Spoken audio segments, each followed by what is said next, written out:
When did you usually realize that the story that you are working in is Hmm. going to work? Yeah. That, okay, now you are writing a story, no? Yes. You keep on writing it. At what point do you realize that this is a story that is going to hit? I think is when I read the end. So when I reach the end and read my ending and the final ending. I mean, the one I know is really going to be in the book. And when that ending stands for whatever I've written before, I know that the story works. I feel that there is a continuity. There is a strength to hold that ending, because let's face it, there is a study says when people have a conversation like you and I are having right now, we only remember 7% of what the other people said. And it's probably very close to reading a book as well. If you read a book after 6 months, even probably after 2 months, you probably remember only 10% of what you read, because it's impossible to remember everything. And the ending is definitely, beginning and ending are definitely the two parts that you're going to remember the most. And then a few concepts that the book explains. So to me, it's very important that the ending holds whatever I've written before. So if I see that. We believe that everyone has a story to share. We believe in the power of storytelling in today's digital economy. Yes, we believe that our audience need to be touched at the level of emotion so we can better engage. What about you? Do you believe in storytelling as much as we do? Do you want to reach the hearts and minds of your audience? Then join us in our online training class, Storytelling for Content Creators and Digital Entrepreneurs. Come to obehi1food.com/storytelling and learn how to leverage your storytelling skills so you can earn more as a content creator and digital entrepreneur. Storytelling is a powerful instrument at our disposal. Let's explore it together. See you in the class.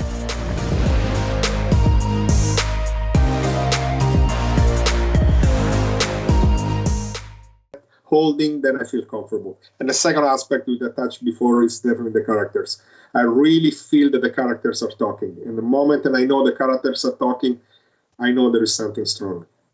That's powerful. Now, I share something small with you because I want to ask your opinion, because also I'm a writer and I've written a Okay? couple of books. So one time I went to present my book at the University of Verona. Yes. The book is titled Amended, The Stream Water. So at the point, the student was asking me about the person in the book. Of course, it's written that it's not a true life story. As if she was thinking that it's actually a true life story. What is going to happen to the character now? Then I told her, okay, listen, this is actually an imagined story. It's not a true life story. When I said that, it's as if I suddenly revealed the secret now, as if the love she had for the character sort of calmed down a little, you know. So of course, I'm talking of the power of imagination now. The character in the story actually is an imagined one. It's not a real human being, but Yes. okay, it was designed as if it really have life in it. No, I don't know. In a situation like this, what do you usually do? Because at the point I sort of felt guilty, you know, sort of. But I had to tell her the truth. It's not a real human being. It's an imagined human being. You know, I don't know if I answer your question, but there is a very interesting approach to fiction. That's why it's called fiction. As soon as you start to write, whatever it is that you're writing, it's fiction. It's never reality. Never. Even if you write a biography on Abraham Lincoln, or you take, I don't know, Nelson Mandela, or you take Gandhi, Jesus Christ, anybody, as soon as you start to write, even if it's biography, even if it's an academic paper, is still writing, is still your version of whatever you think you research and this person did. So when it comes to fiction, when you don't have the research, well, you have different kind of research, but it's basically all made up in your mind. Even if you talk about your family, even if you talk about your love, it's still fiction. It's not the real characters. You're not making a video. You're not doing the news. And even the news are filtered.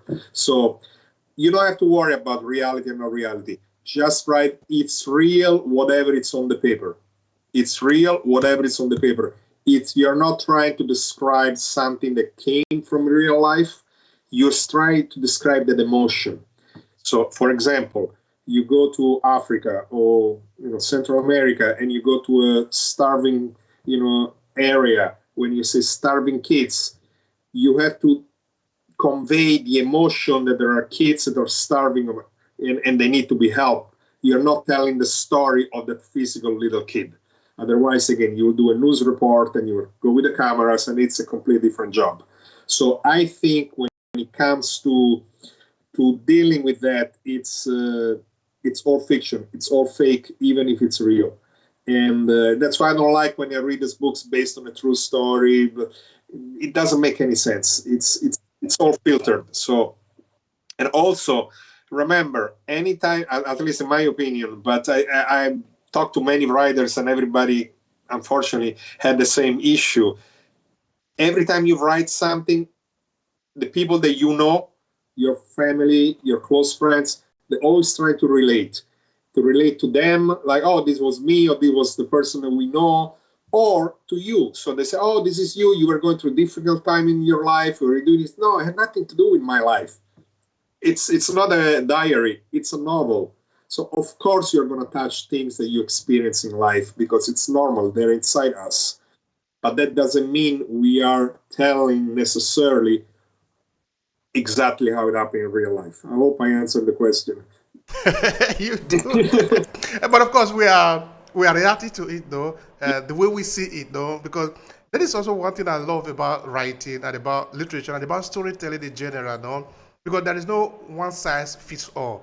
Yes, In fact, if there is one size fits all, it's going to be boring. absolutely. It is interesting because we're adding different twists to it. I put my experience in it because you didn't see my experience. I didn't live your experience. So if all of us are just putting the same, making copycat all the time, it's not going to be interesting to read. Yeah, you're absolutely All right. right. Now another thing I think is important within the feed is where people say, show, don't tell. Yes. And I think this is becoming something that I usually also tell people. Now, what is your own take on that? What would you advise maybe beginners writer within the line of show more instead of tell it all the time? Yeah, I'm absolutely on that school of philosophy. It is all about showing, because showing doesn't mean you don't have to communicate. You don't have to convey a message. You don't have to convey a story. Of course, you're going to tell, but you're not going to, by not telling means you don't have to spell it out. For example, there are two people in love, and I say, John was in love with Mary, and Mary loved Johnny so much, and they held each other, and they kissed each other, and they went out to dinner, and they loved so much. This is telling. Showing means, let me see why these people really love each other. So they are going to dinner. Let me see what they are eating. Let me see what they are talking about. Dialogue is very good to help, to show, because dialogue, puts you right away in the middle of the scene. And this is important. So at the end of the day, at the end of the chapter, at the end of the book, you still convey the story, but you didn't tell it. And this is what it means, not telling. And a lot of people think not telling means, oh, I don't have to speak my own ideas. And of course, speak your own ideas. And what I meant before by taking yourself out, that doesn't mean you have to hide your ideas. Let's say you have to make a political statement. You don't write, oh, I don't like abortion, or I like abortion, or I don't like, the war, or I like the war. No, make a character doing it. Put the president, put a senator, put a civil action hero in there, and have that person talk, have that character giving the story. In that moment, obviously, it's your message. But also, what's very important, books, we write books, but we don't own the books. Once the books are on the open, like you said very wisely before, everybody has different interpretations. We cannot expect that everybody's going to read our book and think and react the same way we did. Once the book is on the open, it belongs to the public.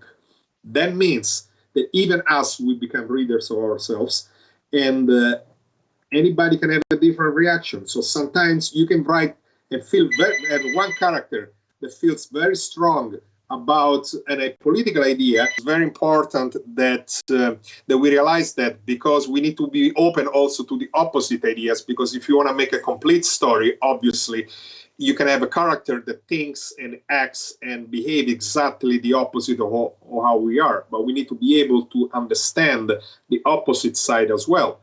And for example, if you write about a serial killer, obviously, I don't think Stephen King, for example, is a guy that goes around the streets and killing people or doing but you have to understand that area of the brain, of the human side, otherwise you're not going to be able to write those things. Thank you so much for that. I appreciate that. All right, so those of you that are listening to us, this is an important conversation because we are looking at the core of this podcast, which is about storytelling. And it is really important that we understand the basis, because what we are telling or what we want to encourage most of you is to keep on writing, because the world need to hear your voice. I understand that we have more than 7 billion people in this world, but each of us is also individual before we can then become a group. So don't think that all the book have been written. No, there is a voice that is yours. Yours is very important. And if you learn anything here, why not? Let us know. Let us know your thought below. Let us know if what Giacomo is describing have any relation, or do you benefit anything from it? Because we are here for you. All right. Now, Giacomo, there is something I also want to learn from you, which is, how do you describe storytelling to somebody who doesn't have any idea about what you mean by storytelling? Storytelling is, we're talking about books, so I stick to writing. Obviously, I don't go into video and other forms of communication. Storytelling is convey on a piece of paper with your own words what it's in your mind. So, in other words, something that is strong in you and you want to communicate to another person, but you don't know how to do it. So you take a piece of paper, a white piece of paper, pen, and you start to write. This is for me storytelling. Why I say this, and I don't go to other. I could say storytelling is to develop, a genre, because it's not. There is no genre. There is no, like you said very early, it's your voice. When you put it, the words you used before are exactly what it is, storytelling. It's your voice. It's to give a voice to your own voice. That's what it is.